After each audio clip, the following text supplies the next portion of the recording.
All right, golfers. So today I actually want to dive into a little more detail on the grip and the wrist angles that we have throughout the golf swing.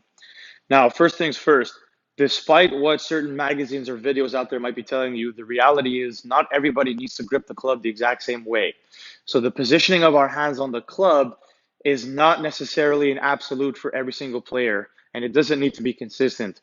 What does need to be consistent in order to give you a chance at hitting some good shots is to find the right pairing between the positioning of our hands on the club and the wrist angles that we have in the golf swing between flexion and extension.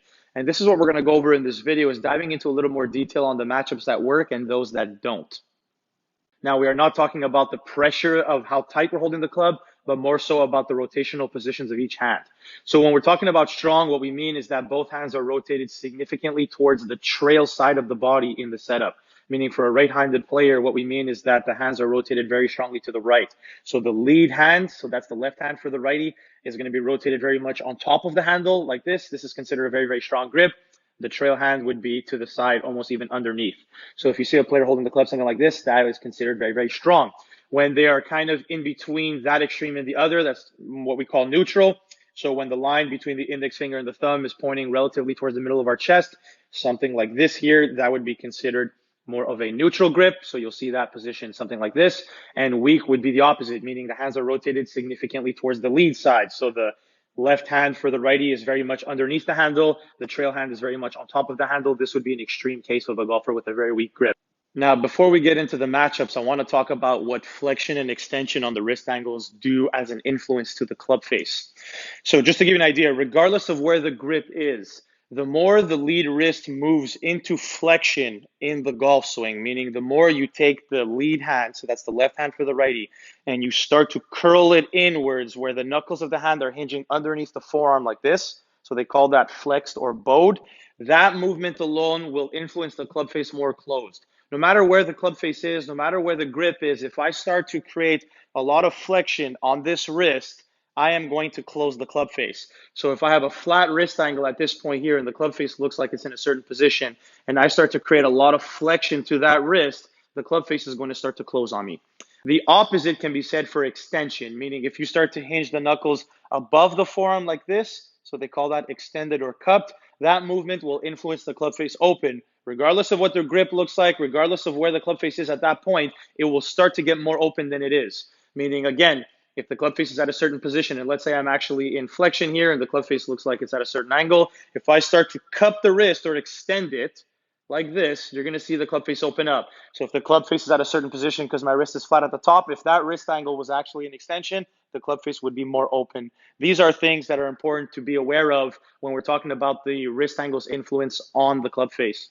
Now, when we're talking about strong grips, they always work better with extended lead wrists, and it's because of how the hands are preset on the club.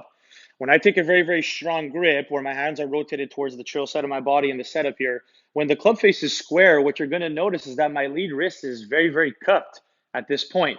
And we know that moving the wrist towards flexion will close the club face.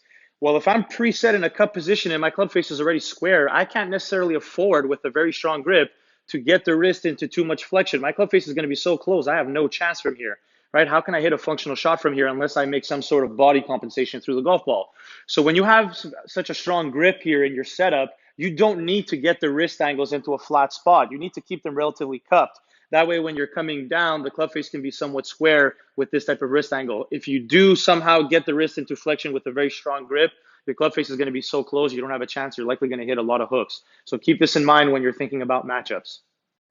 So the opposite can be said for weak grips, right? I'm going to show you an extreme case here, but because my hands are going to be rotated significantly towards the lead side, what you're going to see in the setup when the club face is square is that my lead wrist here is already in some level of a flat position. So I actually need to carry a weaker grip with more flexion on the lead wrist to make sure the club face doesn't open up too much because of how my hands are preset on the club. So you don't need to always have the same grip. You just need to match it with the appropriate wrist angles. If my weak grip starts getting into a lot of extension, a lot of cupping, my club face is going to be so open here. The only way to square this up at the bottom is by either early releasing it or flipping the forearms. So when you have a weak grip, that's totally fine too. Just make sure that you carry it with a lot of lead wrist flexion, a lot of bowing on that left hand if you're a righty, to make sure that the club face stays square so that we don't struggle with slices. If you start to get cupped with the weak grip, you have no chance here. Obviously, the club face is going to be so open, you're likely going to struggle with a lot of curvature to the outside. Now, the one that is most commonly taught and the one that people consider ideal would be the neutral grip position. This is the one I haven't mentioned yet. So for those of you who don't know what that looks like, it's when the hands are not overly rotated towards the lead or the trail side in the setup, kind of right in between the two patterns where the index finger and the thumb, the line between them is pointing somewhat at the middle of your chest. Now, the reason this is neutral for starters is because when the club face is square in your setup, your wrist angles will likely be relatively flat on a neutral grip. That's where the neutrality comes in.